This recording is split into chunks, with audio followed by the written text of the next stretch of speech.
Essanyu ly'abalamazi abava Isingiro lyakomye olunaku lw'eggulo nga bakatuuka ku kigo ky'e Lukaya nga mu kiro ekikeesezza olwaleero lwe babadde balina okutambula okuva e Lukaya bagende e Namugongo, wabula kino tekisobose olw'omugga Katonga okugwamu. Bano basiibye ku musana nga beebase mu luguudo wakati nga banoonya n'ekyokulya tebakiraba kubanga okusinziira ku nteekateeka yaabwe babadde balina kusula mitala Mariya mu kigo gye bataasobodde kutuuka. Naye olutuuse wano nga baserukale batugamba tewali wakuyita, tumaze okuzimba ebigere, tukyalina ssente za kulya, ebigo bye twadde tuyitamu bibadde batuyamba nga batuwa ekyokulya, tumaze okuwayita. Embeera y'obujjanjabi yo kati essaawa eno tetumanyi we tugenda kugijja, naye so ekyokutujjanjaba tekyali badde kikulu, twalisoose ntufuna ekyokulya. Ekyokulya kye kikulu. Bano bagamba nti embeera gye bayitamu bakaluubirizza nnyo obulamu bwabwe ng'abamu ku bannaabwe wetoogerera kaakati batandise okulwala endwadde ezitategeerekeka. Embeera tetulina kyakukola, tujja kuguma bugumi mpaka ow'oluguudo banaalukola oba tebaalukole tujja kusalawo kudda waka. Tuyina kuguma n'enjala nga tuyina kushaba Ruhanga akaturondera ekyokulya, konka ntushaba aba gavumenti batuteeraho oburyo. Ntushaba polisi na gavumenti ekitongole kyona okurebeka ngu batuteeraho oburyo twabona oku twayambuka tukaza Namugongo.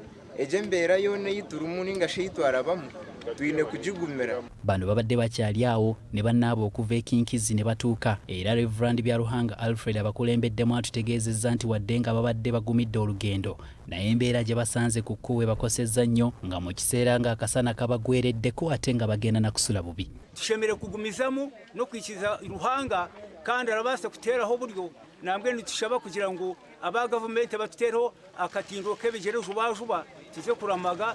Tulina okubeera wano mpaka nga batukoledde olutindo luno tuyiteko. Amyuka omwami wa Ssaabasajja ow'eggombolola ya Mituba ebiri Bukulula Nsubuga Patrick y'omu ku badduukiridde abalamazi bano era asabye gavumenti eyanguyirizeeko okuddaabiriza olutindo olwo nno abantu basobole okuyitako okugenda e Namugongo kubanga bangi boolekedde okusula ku kkubo.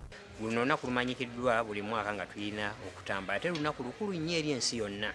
Abantu abo baba batambula nga beegayirira nga basaba Katonda ayambe eggwanga lino okuba nga litereera. Nsaba nammwe muveeyo.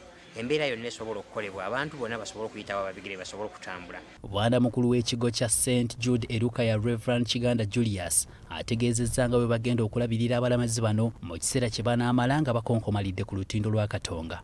Kyokka engeri omugga gye gwagwamu olusulo gye lwabatuuka twali tubuuzizzaamu nti tebajja kuyitira wano.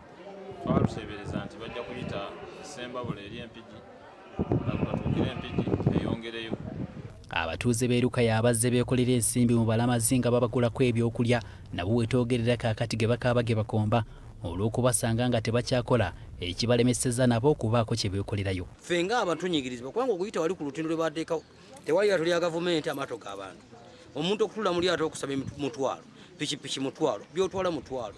Tukola ludda wa gavumenti yaffe ekimanyi tetulina mirimu. Tutambula mayiro nga 5 wano babuzaayo mayiro nga okuba wano okutuuka e Kampala mayiro nga 5 okulanga batambudde mayiro 5 ate okukoma wano okuddayo kola kyamaanyi ate abamu n'amazzi bagatya.